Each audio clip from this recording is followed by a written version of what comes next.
Okay, again, you should have tried these problems, given them a shot, used the notes that you have, look through this material, try these problems prior to watching this video.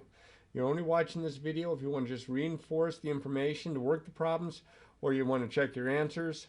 Anyway, here we go.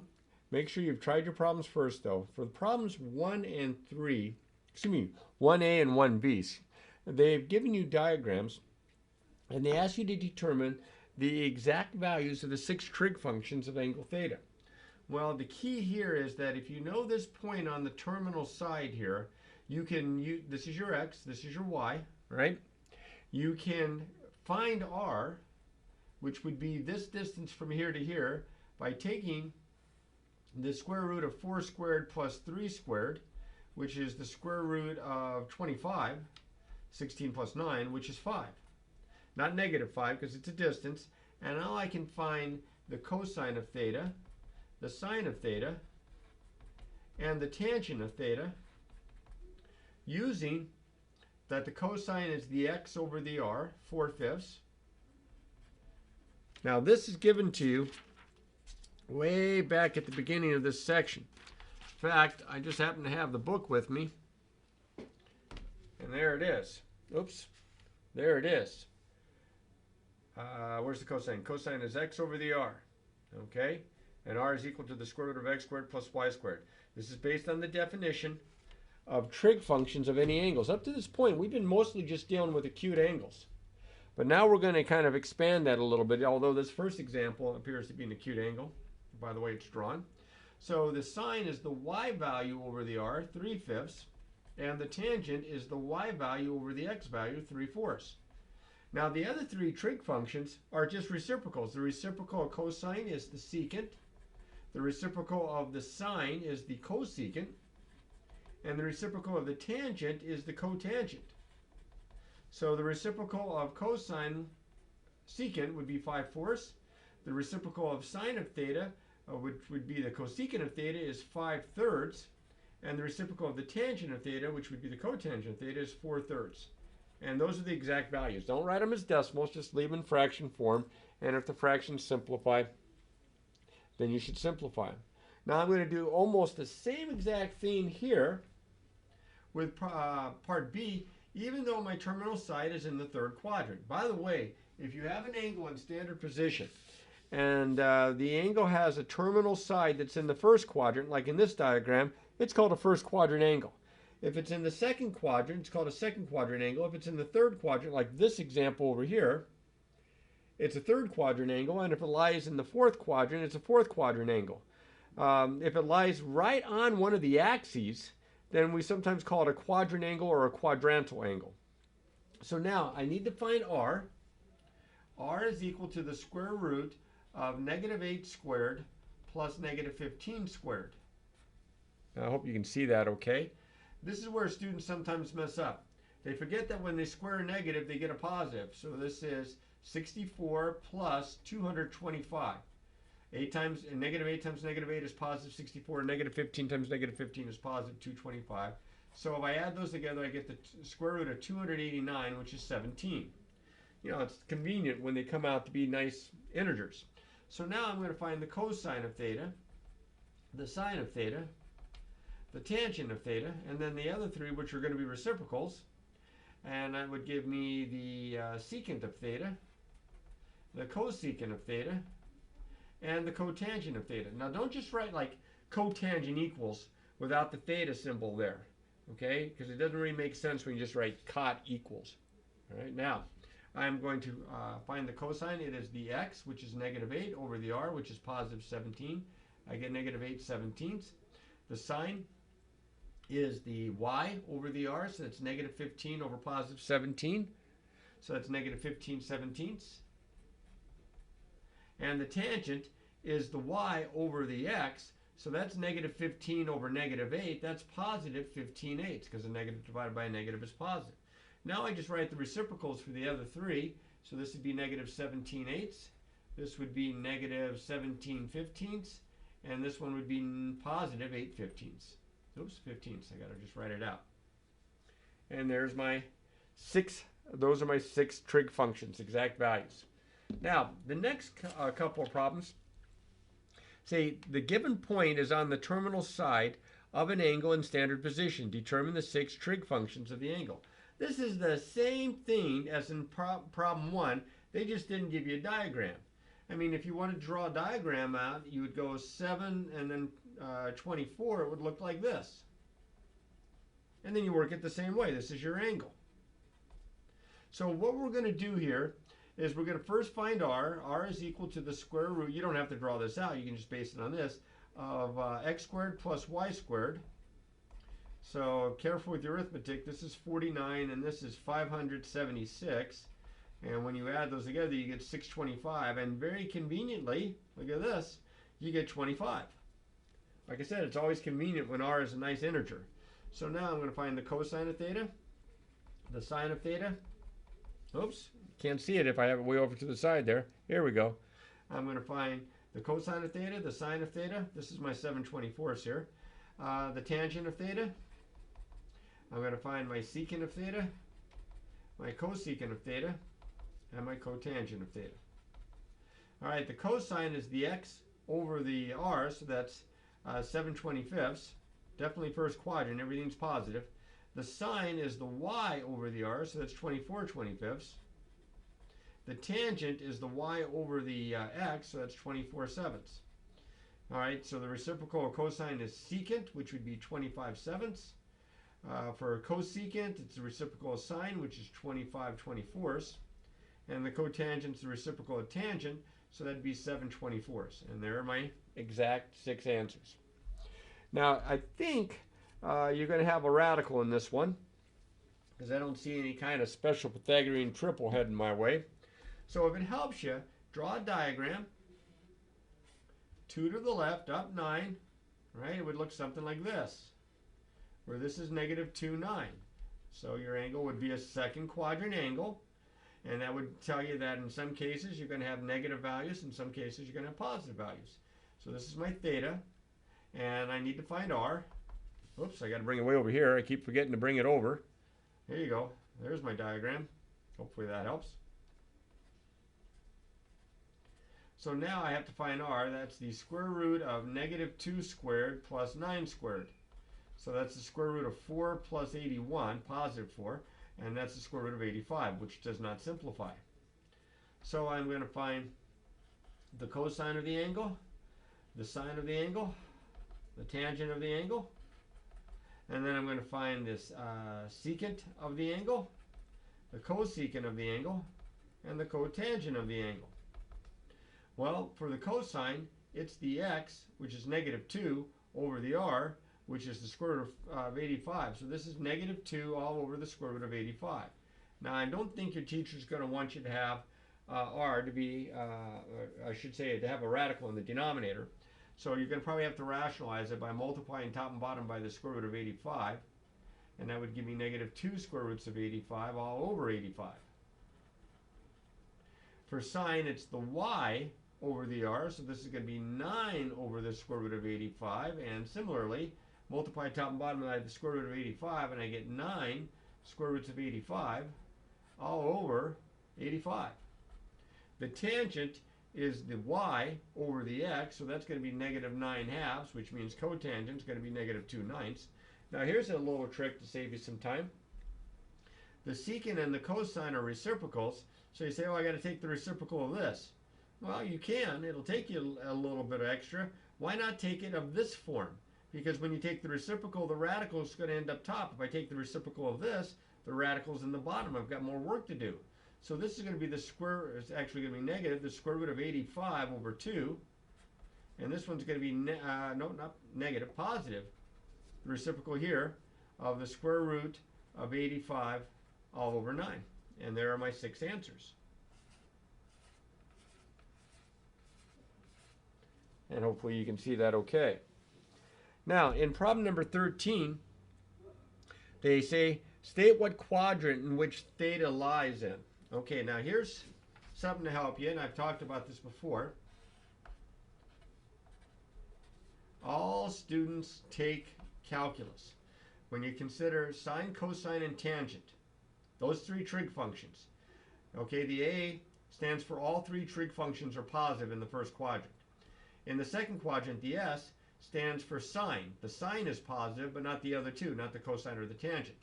In the third quadrant, the tangent is positive, but not the other two, not the sine nor the cosine. And in quadrant 4, for quadrant 4 angles in standard position, then what happens here is that the cosine of that angle is going to have a positive value, but not the sine or the tangent. They're going to be negative. So see, sine is negative. Sine is negative in the third and fourth. Remember, it's positive up here, all of them, and then sine.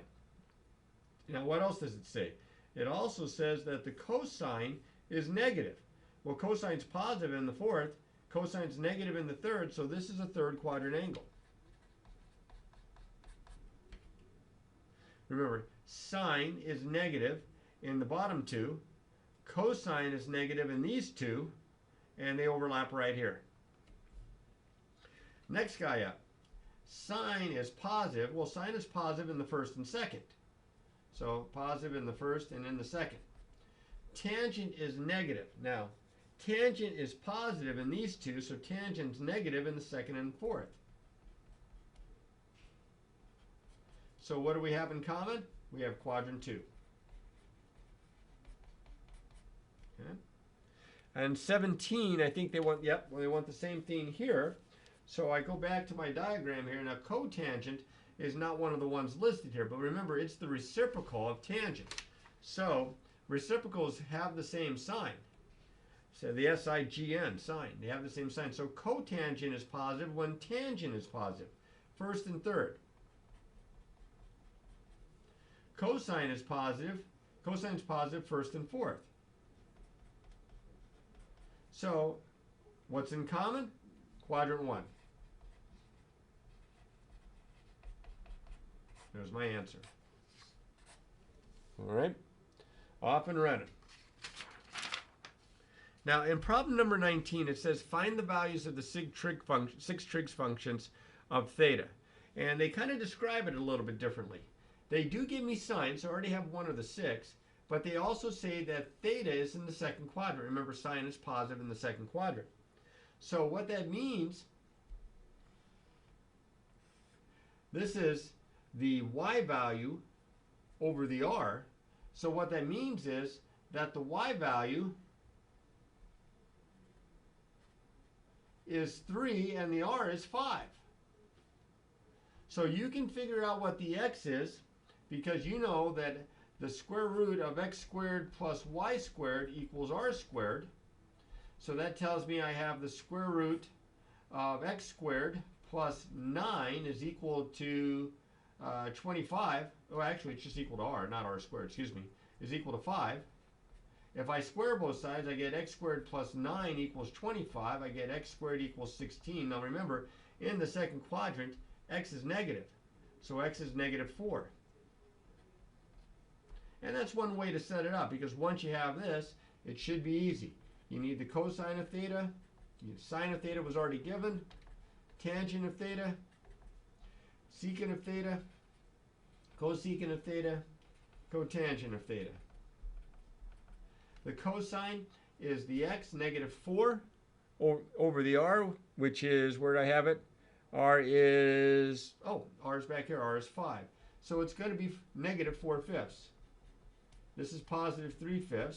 The tangent is the y over the x, so that's negative 3/4, and then the other ones are just the reciprocals. So this would be negative 4/3, positive 5/3 here, and negative 5/4 here. Okay.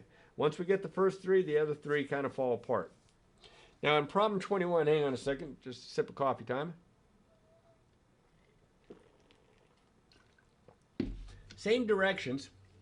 Says, find the values of the 6 trig functions of theta. This time, they tell me that the tangent of theta is negative 15/8. Now tangent, remember, all students take calculus.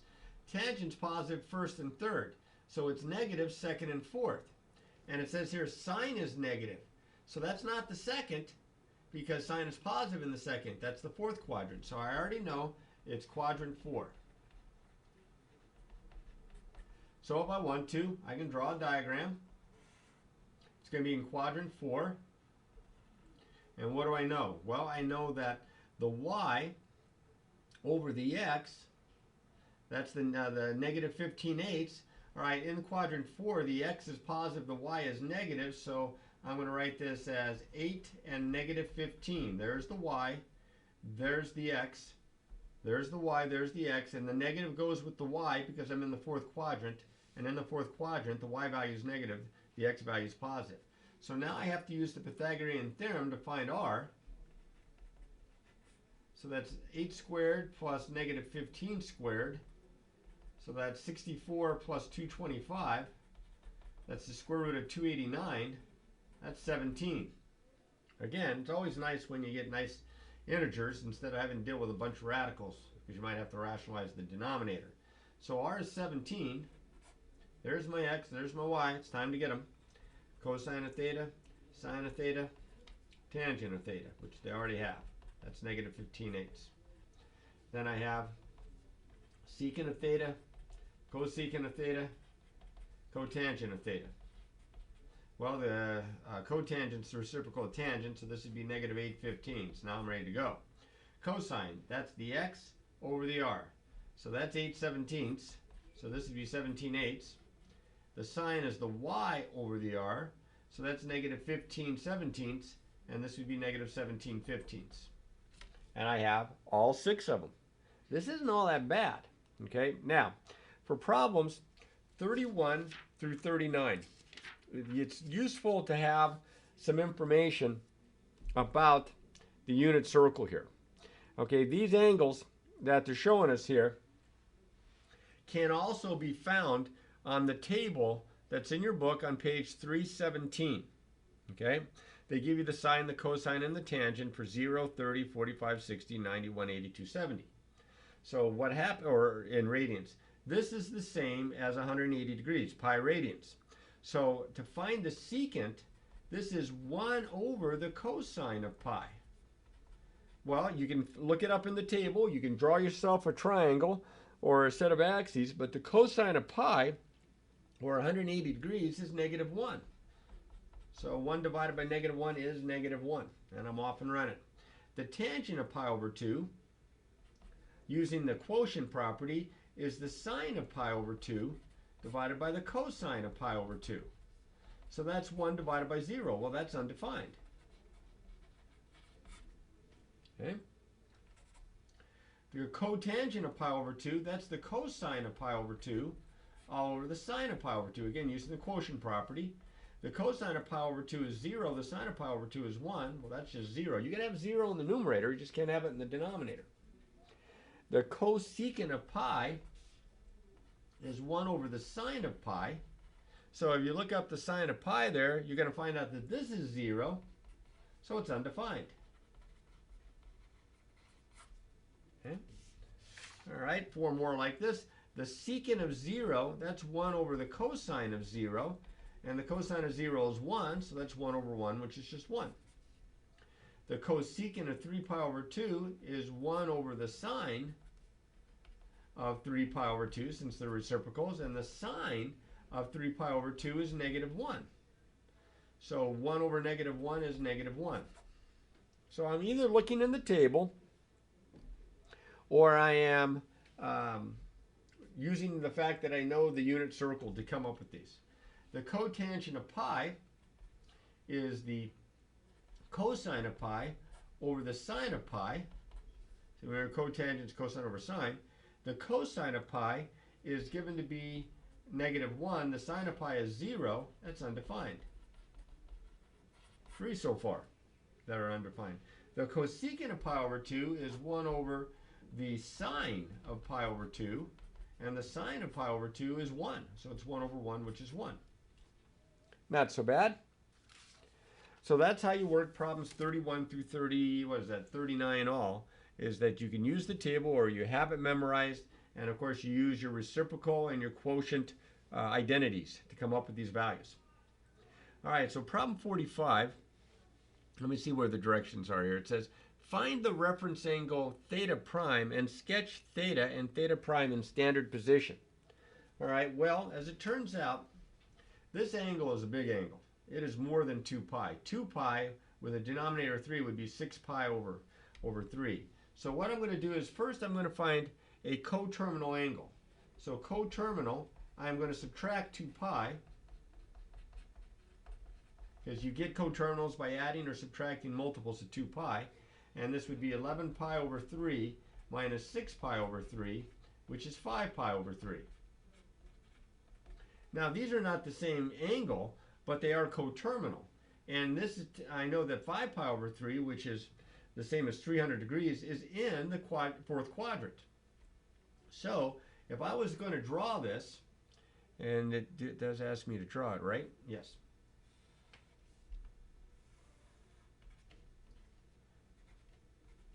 Okay, well, for 11 pi over 3, it would go all the way around, and then it would come back around like 300 degrees, or 5 pi over 3 radians. So it would look like this.